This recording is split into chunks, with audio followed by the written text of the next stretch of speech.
Ռուսական ՌԲԿ-ի եւ դրան հաջորդած հրապարակումների համաձայն Ռուսաստանի նախագահի աշխատակազմը պատրաստվում է դրամաշնորհներով ֆինանսավորել արտերկրում փափուկ ուժի ծրագիր, որի 2026 թվականի առանցքային թիրախներից մեկը նշվում է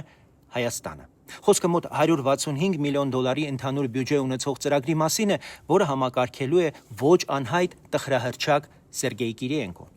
Նյութերում որպես նպատակ նշվում է ընտրություններից առաջ տեղեկատվական դաշտում ազդել ներքաղաքական տրամադրությունների վրա, թիրախավորելով ժողովրդավարական ուժերին։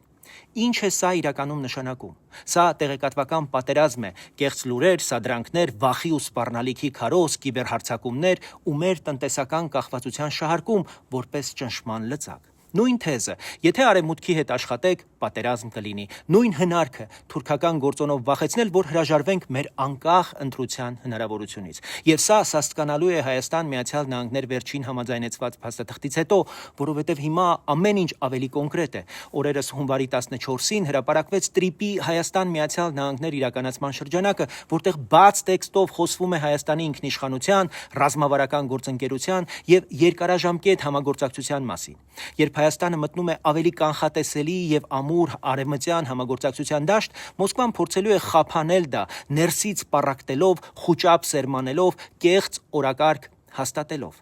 Մեր անելիքը հստակ է՝ չտրվել վախի մանիպուլյացիային, չտարածել կեղծիք, միշտ ստուգել աղբյուրը։ Իսկ պետությունը պարտավոր է ուժեղացնել կիբերամտանգությունը, տեղեկատվական դիմադրողունակությունը եւ ընտրությունների պաշտպանությունը արտաքին բոլոր տեսակի միջամտություններից։ Հայաստանը